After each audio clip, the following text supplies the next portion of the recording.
रमजान का पहला दिन था। चांद नजर आ चुका था। मस्जिदों में रौनक थी, बाजारों में हलचल थी, हर घर में इफ्तार की तैयारियां हो रही थीं। लेकिन उसी शहर के एक छोटे से कच्चे मकान में अंधेरा और खामोशी थी। उस घर में रहता था रहीम, उसके बूढ़े माँ बाप, उसकी बीवी सायरा और दो छोटे बच्चे अली और आयशा। रहीम मजदूरी करता था, दिन भर ईंट भट्टे पर काम करता, तब कहीं जाकर शाम को चूल्हा जलता। लेकिन पिछले हफ्ते से काम बंद था। ठेकेदार ने कह दिया था, अभी काम नहीं है, जब होगा बुला लेंगे। रमजान का पहला रोजा। घर में न खजूर थी, न आटा, न चावल, बस एक पुरानी मटकी में थोड़ा सा पानी। सुबह सहरी के वक्त सायरा ने खाली बर्तन देखे तो उसकी आंखों में आंसू आ गए। वो धीरे से बोली, रहीम, बच्चों को क्या खिलाएंगे? अब्बा अम्मी कैसे रोजा रखेंगे? रहीम ने गहरी सांस ली। उसने आसमान की तरफ देखा और कहा, अल्लाह बड़ा करीम है, वो अपने बंदों को भूखा नहीं रखता। लेकिन दिल के अंदर एक तूफान था। मां खांस रही थी, अब्बा कमजोर होकर बिस्तर पर पड़े थे। बच्चे पूछ रहे थे, अब्बू आज इफ्तार में क्या बनेगा? रहीम मुस्कुराने की कोशिश करता, लेकिन होंठ कांप जाते। उस दिन उसने तय किया, चाहे जो हो, कुछ न कुछ लेकर ही घर लौटेगा। वो सुबह ही निकल पड़ा काम की तलाश में। पूरा दिन दर दर भटका। किसी ने कहा, आज काम नहीं। किसी ने दरवाजा ही बंद कर लिया। किसी ने ताना मारा, रमजान में भी भीख मांगने निकले हो? शाम होने लगी, मगर जेब खाली थी। मस्जिद से अजान की आवाज आने लगी। लोग खजूर से रोजा खोल रहे थे, दुआएं मांग रहे थे। रहीम मस्जिद के बाहर बैठ गया। उसकी आंखों से आंसू गिरने लगे। उसने हाथ उठाए और कहा, या अल्लाह, मैं चोरी नहीं करना चाहता, मैं हराम नहीं खाना चाहता, मैं अपने बच्चों को हलाल खिलाना चाहता हूं। तू ही कोई रास्ता निकाल दे।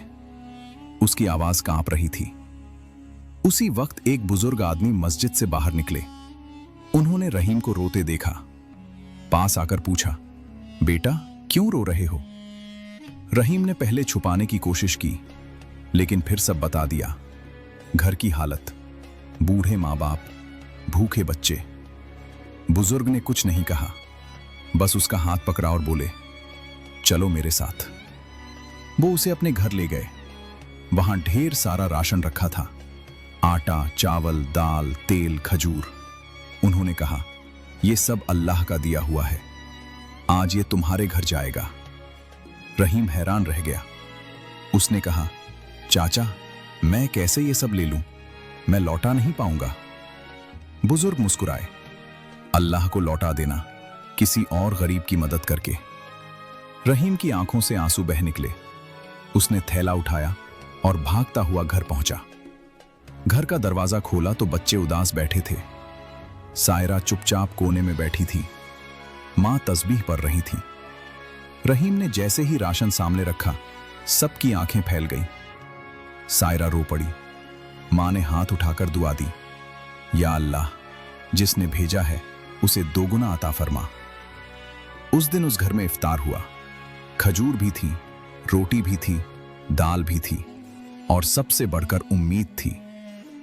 रहीम ने इफ्तार से पहले बच्चों से कहा, देखो, ये अल्लाह की मदद है।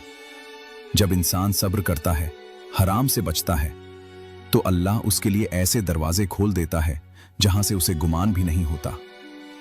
रमजान के बाकी दिनों में रहीम को फिर काम मिल गया। ठेकेदार ने खुद बुलाया। मजदूरी भी पहले से ज्यादा मिली। धीरे धीरे हालात सुधरने लगे। लेकिन रहीम ने वो पहला रमजान कभी नहीं भुलाया। अगले साल जब रमजान आया तो रहीम ने अपने घर के बाहर एक छोटा सा डिब्बा रखा, जिस पर लिखा था, जरूरतमंद के लिए। अब वो खुद गरीबों को राशन देने लगा था और हर बार कहते, मैं भी कभी तुम्हारी जगह था, सब्र करो, अल्लाह जरूर मदद करता है। इस कहानी का सबक क्या है? रमजान सिर्फ भूखा रहने का नाम नहीं, ये सब्र का महीना है, यकीन का महीना है और भरोसे का महीना है। अगर हालात कितने भी बुरे हों, अगर घर में कुछ भी न हो, अगर चारों तरफ अंधेरा हो, तो भी याद रखो, अल्लाह अपने बंदों को कभी अकेला नहीं छोड़ता।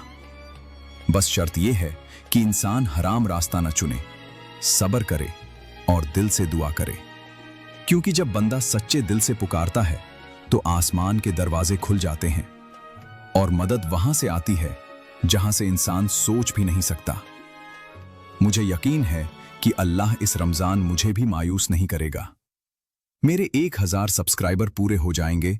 अगर वीडियो थोड़ी सी पसंद आई हो तो वीडियो को लाइक और चैनल को सब्सक्राइब जरूर करें। दुआओं में याद रखें। रमजान मुबारक।